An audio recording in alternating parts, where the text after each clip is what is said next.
Hello everyone, hope you are doing great.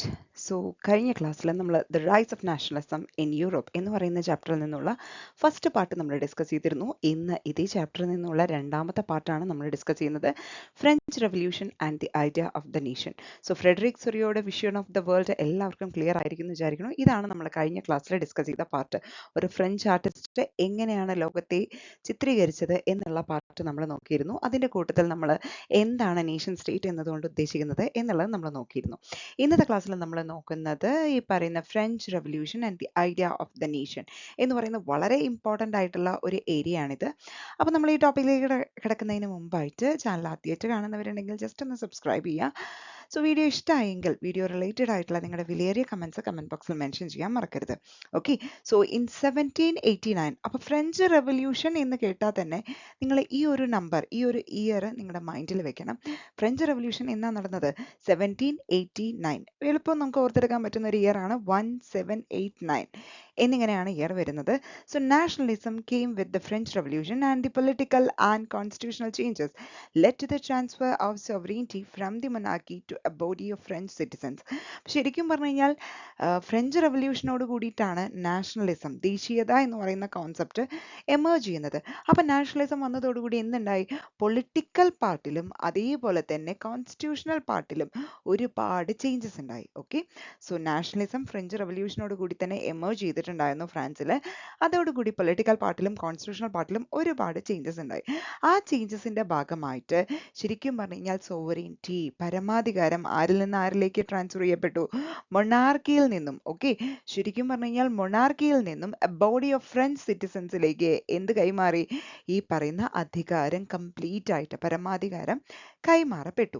So the revolution proclaimed that the people of France would constitute the nation and shape its destiny. So revolution ഒരു കാര്യം കൂടി, ജനങ്ങൾ എന്താ പറഞ്ഞത്? So the people of France എന്ത് constitute ചെയ്യുന്ന പറയുന്നത്? ഈ പറയുന്ന നമ്മുടെ രാഷ്ട്രത്തെയും അതേപോലെ തന്നെ അതിൻ്റെ ഫ്യൂച്ചറിനെയും അവർ തീരുമാനിക്കും, അല്ലെങ്കിൽ അവർ ചിട്ടപ്പെടുത്തും എന്നുകൂടെ പറഞ്ഞു. ഓക്കെ, അപ്പോൾ 1789 ഫ്രഞ്ച് റെവല്യൂഷനോട് കൂടി നാഷണലിസം വന്നു. അതോടുകൂടി പൊളിറ്റിക്കൽ പാർട്ടിലും കോൺസ്റ്റിറ്റ്യൂഷണൽ പാർട്ടിലും ഒരുപാട് ചേഞ്ചസ് ഉണ്ടായി. ആ ചേഞ്ചസിന്റെ ഭാഗമായിട്ട് സോവറിറ്റി എവിടെ നിന്ന് എവിടേക്ക് ട്രാൻസ്ഫർ ചെയ്യപ്പെട്ടു? മൊണാർക്കിയിൽ നിന്നും to a body of French സിറ്റിസൺസിലേക്ക് കൈമാറപ്പെട്ടു. So revolution proclaimed that the people of France would constitute the nation and shape its destiny. So revolution ഒരു കാര്യം കൂടി എടുത്തു പറഞ്ഞിരുന്നു, പീപ്പിൾ ഓഫ് ഫ്രാൻസ് എന്ത് ചെയ്യുന്ന? കോൺസ്റ്റിറ്റ്യൂട്ട് ദ നേഷൻ, നേഷൻ കെട്ടിപ്പടുക്കുകയും അതിൻ്റെ ഡെസ്റ്റിനി തീരുമാനിക്കുകയും ചെയ്യും എന്നാണ് പറഞ്ഞത്. സോ ഇതാണ് ഇതിൻ്റെ ഒരു ഇൻട്രോ പാർട്ട് എന്ന് പറയുന്നത്. ഇനി French revolutionaries undertook various measures to create a sense of collective identity. So വളരെ ഇമ്പോർട്ടൻ്റ് ആയിട്ടുള്ള ഒരു ക്വസ്റ്റ്യൻ ആണിത്. ഈ ഫ്രഞ്ച് റെവല്യൂഷൻ റിലേറ്റഡ് ആയിട്ടുള്ള ഒരു പാർട്ടിൽ നിന്ന് നമുക്ക് സ്ഥിരമായിട്ട് ചോദിച്ചു കാണാവുന്ന റിപ്പീറ്റഡ് ആയിട്ടുള്ള ക്വസ്റ്റ്യൻ ആണിത്. ഫ്രഞ്ച് റെവല്യൂഷണറീസ് ഒരുപാട് മെഷേഴ്സ് എടുത്തിരുന്നു. എന്തിനു വേണ്ടിയിട്ട്? To create a sense of collective identity. ഒരു sense of collective identity create ചെയ്യാൻ വേണ്ടിയിട്ട് ഒരുപാട് മെഷേഴ്സ് എടുത്തിരുന്നു ഫ്രഞ്ച് റെവല്യൂഷണറീസ്. ഏതെല്ലാമാണ് ആ മെഷേഴ്സ്? മൊത്തം നമുക്ക് 6ഓളം പോയിന്റ്സ് ഉണ്ട്. ഈ 6 പോയിന്റ് വളരെയധികം ഇമ്പോർട്ടൻ്റ് ആണ്. So first of all, the ideas of ലാ പാട്രി, അതായത് ഫാദർലാൻഡ് എന്ന് പറയുന്ന ഒരു concept. Okay, the idea of ലാ പാട്രി ആൻഡ് ലേ സിറ്റോയൻ, that means citizens, instilled national unity. അപ്പൊ ഈ പറയുന്ന രണ്ട് ഐഡിയാസ്, ലാ പാട്രിയും ലേ സിറ്റോയനും നാഷണൽ യൂണിറ്റി എന്ന് പറയുന്ന ഒരു കോൺസെപ്റ്റ് ഇൻസ്റ്റിൽ ചെയ്തു. രണ്ടാമത്തത് റോയൽ സ്റ്റാൻഡേർഡ് ഫ്ലാഗ് ആയിരുന്നു ഫ്രാൻസിൽ ഉണ്ടായിരുന്നത്. അത് മാറ്റി ഒരു ട്രൈ കളർ ഫ്ലാഗ് കൊണ്ടുവന്നു, ജനങ്ങളുടേതായിട്ടുള്ള ഒരു ട്രൈ കളർ ഫ്ലാഗ് കൊണ്ടുവന്നു. Then the third point, the Estates General was renamed as the National Assembly. Estate general എന്ന് പറയുന്നത് ഫ്രാൻസിന്റെ പാർലമെന്റ് ആണ്. അത് മാറ്റി ഇപ്പൊ എന്താക്കി മാറ്റി? നാഷണൽ അസംബ്ലി ആക്കി മാറ്റി. A centralised administrative system was put in place. ഇനി എന്താണ്? ഒരു കേന്ദ്രീകൃത ഭരണവ്യവസ്ഥ നിലവിൽ കൊണ്ടുവന്നു. Internal customs duties and dues were abolished. ഒരുപാട് തരത്തിലുള്ള ഇന്റേണലി തന്നെ ഒരുപാട് തരത്തിലുള്ള ഡ്യൂട്ടീസും എല്ലാം ഈടാക്കിയിരുന്നു. അതെല്ലാം അബോളിഷ് ചെയ്ത് കളഞ്ഞു. French spoken and written in Paris was taken up as the common language. Common language ആയിട്ട് സംസാരിക്കാനായിട്ട് ഫ്രഞ്ചും എഴുതുവാനായിട്ട് പാരീസും ഉപയോഗിച്ചു. അപ്പൊ ഇത്രയും മെഷേഴ്സ് ആണ് ഫ്രഞ്ച് റെവല്യൂഷണറീസ് എടുത്തിരുന്നത് in order to create a sense of collective identity. So ഒരു കളക്റ്റീവ് ഐഡന്റിറ്റി ക്രിയേറ്റ് ചെയ്തെടുക്കാൻ വേണ്ടി ഒരുപാട് മെഷേഴ്സ് ഫ്രഞ്ച് റെവല്യൂഷണറീസ് എടുത്തിരുന്നു. അത് ഏതെല്ലാമാണ്? ദി ഐഡിയാസ് ഓഫ് ലാ പാട്രി and Les Citoyens instilled national unity. The royal standard flag അത് replace ചെയ്ത് എന്താക്കി, ട്രൈകളർ ഫ്ലാഗ് ആക്കി. The Estate General rename ചെയ്ത് National Assembly ആക്കി. A centralized administrative system was put in place. Internal customs duties and dues were abolished. Then French spoken and written in Paris was taken up as the common language. Okay. Then the French revolutionaries declared that they would help other people in Europe to form the nations. Okay. So മറ്റ് യൂറോപ്പിലെ മറ്റ് ജനങ്ങളെയും ഇവർ സഹായിക്കുമെന്ന് പറഞ്ഞിരുന്നു French revolutionaries. എന്തിനു വേണ്ടിയിട്ട്? അവർക്ക് അവരുടേതായിട്ടുള്ള ഒരു രാഷ്ട്രം കെട്ടിപ്പടുക്കാനായിട്ട് ഇവർ സഹായിക്കും എന്ന് പറഞ്ഞിരുന്നു. സോ അതിന്റെ ഭാഗമായിട്ട് Jacobin clubs were set up by the students and members of the educated middle class influenced by the French ideals. ശരിക്കും പറഞ്ഞാൽ ഫ്രഞ്ച് ഐഡിയൽസ് ഇൻഫ്ലുവൻസ്ഡ് ആയിട്ട് എഡ്യൂക്കേറ്റഡ് മിഡിൽ ക്ലാസ്സിലെ കുറച്ച് മെമ്പേഴ്സും സ്റ്റുഡൻസും കൂടെ ചേർന്നിട്ട് ഒരു ക്ലബ്ബ് പോലും അവർ രൂപീകരിച്ചു. അതിന്റെ പേരാണ് ജാക്കോബിൻ ക്ലബ്സ്. ഈ ആക്ടിവിറ്റീസ് എല്ലാം prepared the grounds for the French armies in Holland, Belgium, Switzerland and much of Italy in the 1790s. Okay. So ഈ ആക്ടിവിറ്റീസ് എല്ലാം കൊണ്ടുചെന്ന് എത്തിച്ചത് ഫ്രഞ്ച് ആർമീസിന് കുറേ ഏരിയയിൽ ഗ്രൗണ്ട് അവർക്ക് ശരിക്കും പറഞ്ഞാൽ നിലയുറപ്പിക്കാൻ ഇതൊരു അവസരം തന്നെ കൊടുക്കുകയാണ് ചെയ്തത്. For example Holland, Belgium, Switzerland, Italy എന്ന് പറയുന്ന ഏരിയകളിലൊക്കെ. ഓക്കെ.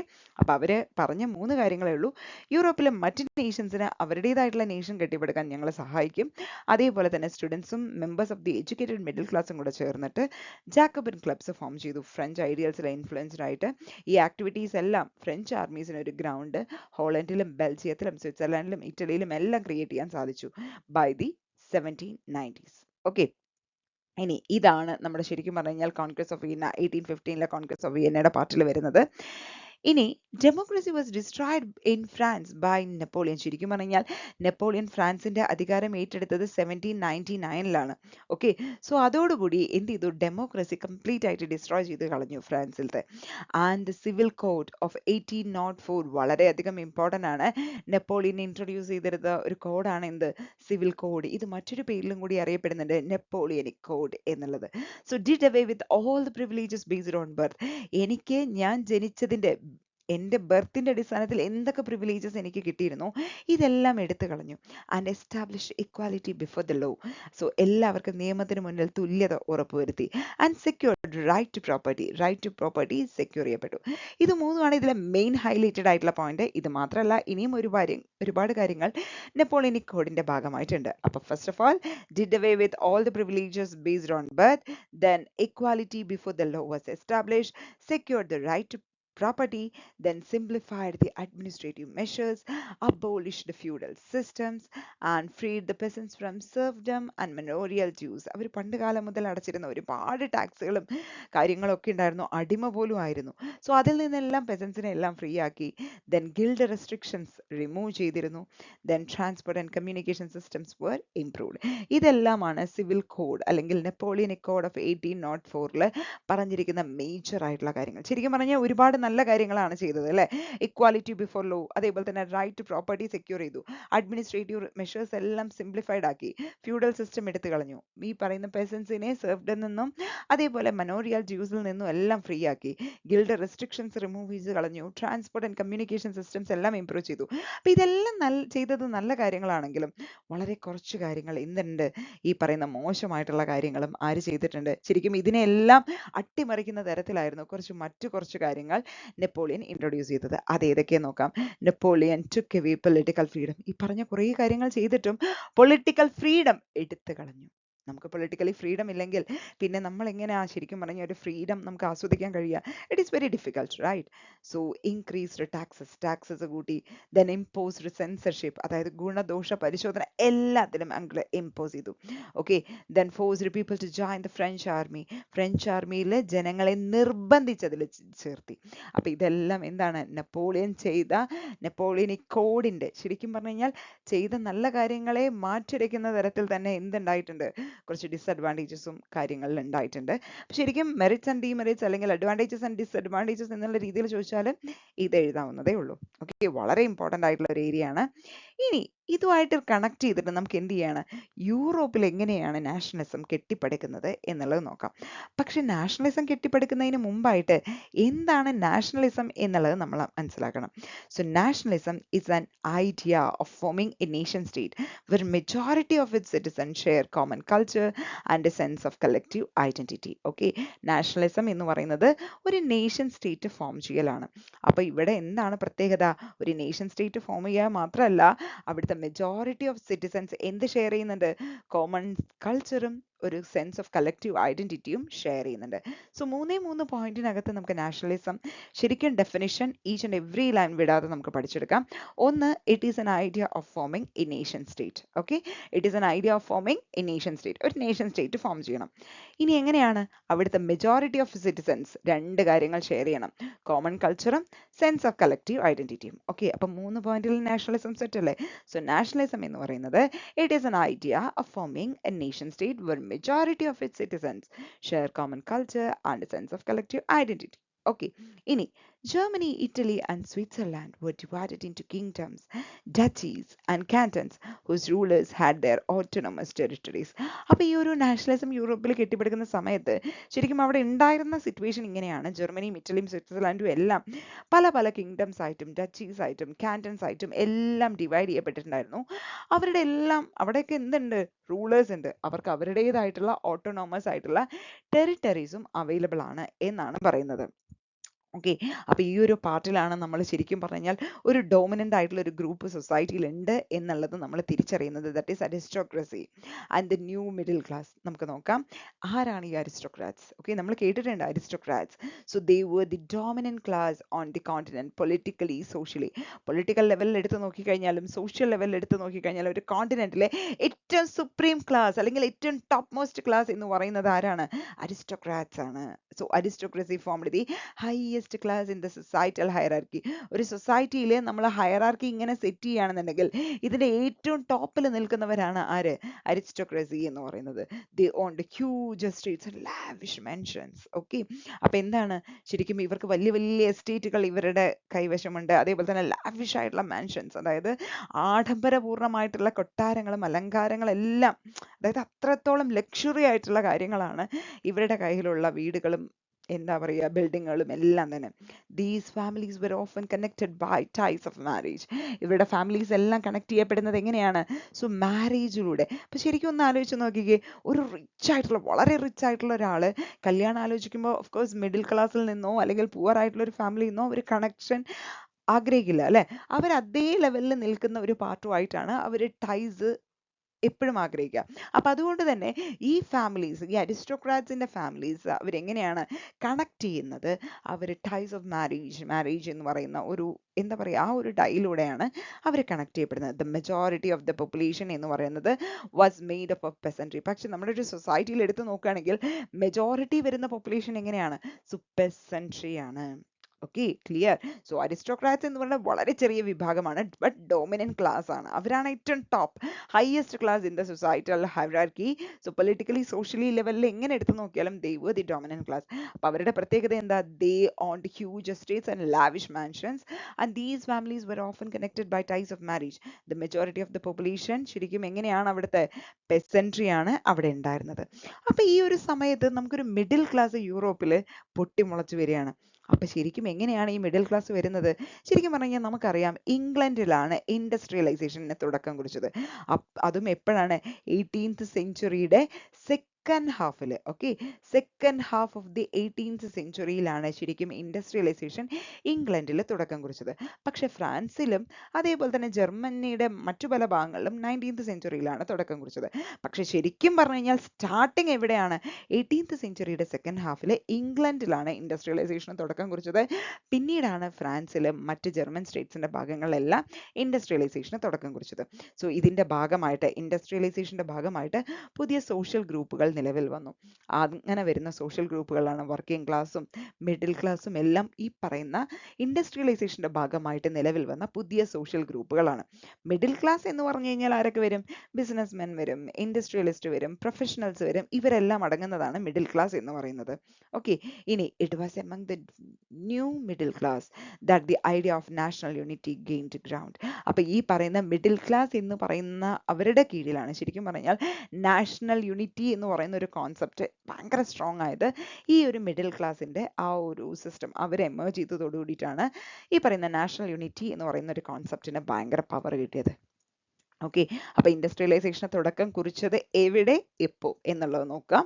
അതോടൊപ്പം തന്നെ ഫ്രാൻസിലും മറ്റ് ജർമ്മൻ സ്റ്റേറ്റ്സിലും ഒക്കെ എപ്പോഴാണ് ഇൻഡസ്ട്രിയലൈസേഷൻ തുടക്കം കുറിച്ചത്? That is in the 19th century. അതേപോലെ തന്നെ ഈ ഇൻഡസ്ട്രിയലൈസേഷന്റെ ഭാഗമായിട്ട് പുതിയ സോഷ്യൽ ഗ്രൂപ്പുകൾ നിലവിൽ വന്നു. അങ്ങനെ വന്ന സോഷ്യൽ ഗ്രൂപ്പുകളാണ് വർക്കിംഗ് ക്ലാസ്സും മിഡിൽ ക്ലാസ്സും. മിഡിൽ ക്ലാസ്സിൽ ആരൊക്കെ വരുന്നുണ്ട്? ബിസിനസ്മെൻ, ഇൻഡസ്ട്രിയലിസ്റ്റ്, പ്രൊഫഷണൽസ് എല്ലാം വരുന്നുണ്ട്. It was among this new middle class that the ideas of national unity ഒരുപാട് സ്ട്രോങ് ആയി മാറിയത്. ഓക്കെ, അപ്പൊ ക്ലിയർ ആയിരിക്കും എന്ന് വിചാരിക്കണു. ഇനി നമ്മൾ നോക്കാൻ പോകുന്ന മറ്റൊരു ഇമ്പോർട്ടൻ്റ് ആയിട്ടുള്ള കോൺസെപ്റ്റ് ആണ് എന്ത്? ലിബറലിസം എന്ന് പറയുന്നത്. So what you mean by liberalism? ശരിക്കും പറഞ്ഞു കഴിഞ്ഞാൽ ഉദാരവൽക്കരണം. നമ്മൾ പറയില്ലേ, നമ്മുടെ വീട്ടിലൊക്കെ ചില പ്രോഗ്രാമുകൾക്കും ഉത്സവങ്ങൾക്കൊക്കെ നോട്ടീസ് കൊണ്ടുവരാറുണ്ട്. അപ്പൊ ആ നോട്ടീസിൽ ഒരു കാരണവശാലും ഇത്ര ലിമിറ്റ് വരെ നിങ്ങൾക്ക് പേ ചെയ്യാൻ പാടുള്ളൂ എന്ന് എഴുതിയിട്ടുണ്ടാവില്ല. ലിബറൽ എന്ന് പറഞ്ഞാൽ ഫ്രീ ആണ്, എത്ര വേണമെങ്കിലും നമുക്ക് സംഭാവനയായിട്ട് കൊടുക്കാം അല്ലെ? ലിബറലിസം അവർ എഴുതിയിട്ടുണ്ടാവും ഉദാരമായി സംഭാവന ചെയ്യുക. സോ ദാറ്റ് ഈസ് ഉദാരവൽക്കരണം അല്ലെങ്കിൽ ലിബറലിസം എന്ന് പറയുന്നത് ശരിക്കും പറഞ്ഞാൽ ഫ്രീ ആക്കുക എന്നുള്ളതാണ് ഉദ്ദേശിക്കുന്നത്. അപ്പൊ 19th century Europe the idea of nationalism was closely tied to the idea of liberalism. അപ്പൊ നാഷണലിസം എന്ന് പറയുന്നത് ഏതുമായിട്ട് കണക്റ്റഡ് ആയിരുന്നു? ലിബറലിസവുമായിട്ട് കണക്റ്റഡ് ആയിരുന്നു. സോ മിഡിൽ ക്ലാസിനെ സംബന്ധിച്ചിടത്തോളം ലിബറലിസം എന്ന് പറയുന്നത് freedom for the people and equality of all before the law. ജനങ്ങളുടെ സ്വാതന്ത്ര്യവും അതേപോലെ തന്നെ എല്ലാവരും നിയമത്തിന് മുന്നിൽ തുല്യരായി കണക്കാക്കുക എന്നുള്ളതാണ് ശരിക്കും പറഞ്ഞു കഴിഞ്ഞാൽ മിഡിൽ ക്ലാസിനെ സംബന്ധിച്ചിടത്തോളം ലിബറലിസം. ഓക്കെ, അപ്പോൾ ഓരോ വിഭാഗക്കാർക്കും പൊളിറ്റിക്കൽ പാർട്ടിയില് അതേപോലെ തന്നെ എക്കണോമിക് സ്പിയറിലൊക്കെ ലിബറലിസത്തിന്റെ അർത്ഥം വ്യത്യസ്തമാണ്. സോ മിഡിൽ ക്ലാസിനെ സംബന്ധിച്ചിടത്തോളം ലിബറലിസം എന്ന് പറയുന്നത് freedom for the people, equality of all before the law. ഇനി പൊളിറ്റിക്കൽ ടേംസിൽ എന്താ ലിബറലിസം കൊണ്ട് ഉദ്ദേശിക്കുന്നത്? So it simplified the creation of government based on consent. So what you mean by consent? സമ്മതം.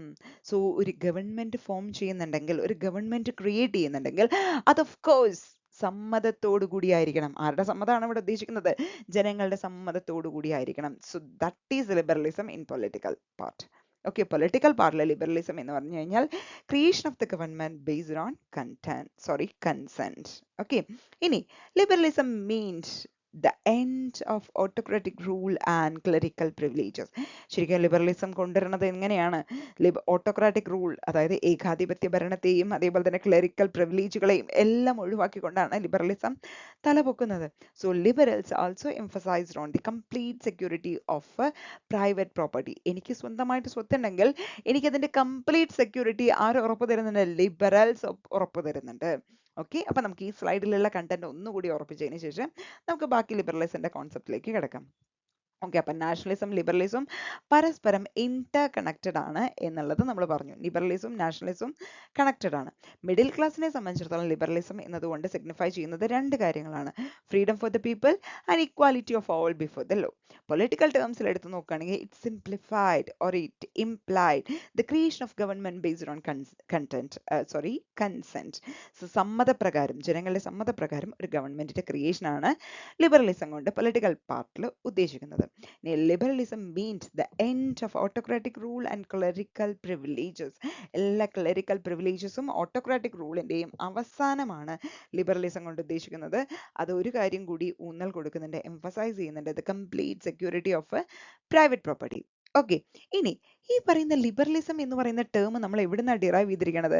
ലാറ്റിൻ വേർഡായ ലിബർ എന്ന് പറയുന്ന ലാറ്റിൻ വേർഡിൽ നിന്നാണ് നമ്മൾ എന്ത് എടുത്തിരിക്കുന്നത്?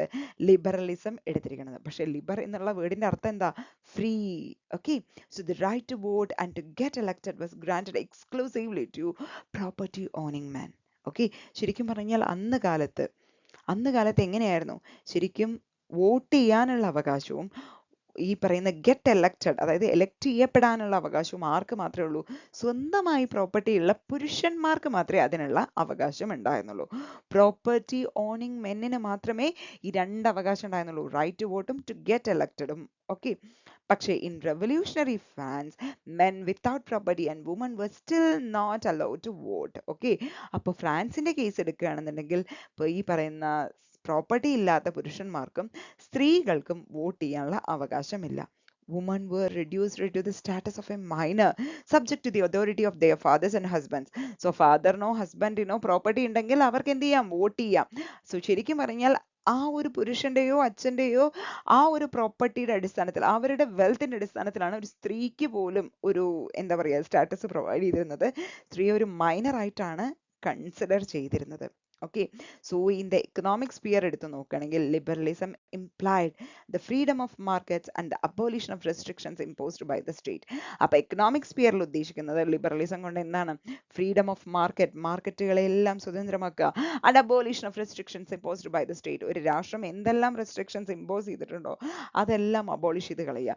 ഈ രണ്ട് കാര്യങ്ങളാണ് എക്കണോമിക് സ്പിയറിൽ ലിബറലിസം കൊണ്ട് ഉദ്ദേശിക്കുന്നത്. So abolition of restrictions constituted one of the demands of the middle class. Middle ക്ലാസസിനെ സംബന്ധിച്ചിടത്തോളം അവർ മുന്നോട്ട് വെച്ച ഒരേ ഒരു demand, one of the demand, അവർക്ക് ഒരുപാട് ഡിമാൻഡുകൾ ഉണ്ടായിരുന്നു, അതിലൊരു ഡിമാൻഡ് ആയിരുന്നു. സോ ഒരുപാട് ട്രേഡിന്റെ പാർട്ടിൽ ഒരുപാട് റെസ്ട്രിക്ഷൻസ് അവർ ഇമ്പോസ് ചെയ്തിരുന്നു, അതെല്ലാം എടുത്തു കളയുക എന്നുള്ളത് മിഡിൽ ക്ലാസിന്റെ ഒരു ഡിമാൻഡ് കൂടിയായിരുന്നു. അപ്പൊ ലിബറലിസം എന്ന് പറയുന്ന വേർഡ് ഒരു ലാറ്റിൻ റൂട്ടായ ലിബറൽ നിന്ന് എടുത്തതാണ്. അതിന്റെ മീനിങ് ഫ്രീ എന്നാണ്. സോ റൈറ്റ് ടു വോട്ടും ടു ഗെറ്റ് എലക്റ്റഡും ആർക്ക് മാത്രമേ ഗ്രാൻഡ് ചെയ്തിരുന്നുള്ളൂ? പ്രോപ്പർട്ടി ഓണിങ് മെന്നിന് മാത്രമേ ഗ്രാൻഡ് ചെയ്തിട്ടുണ്ടായിരുന്നുള്ളൂ. പക്ഷേ ഫ്രാൻസിന്റെ കേസ് എടുക്കുകയാണെന്നുണ്ടെങ്കിൽ men without property and women were still not allowed to vote. അവർക്ക് വോട്ടിംഗ് റൈറ്റ്സേ ഇല്ല.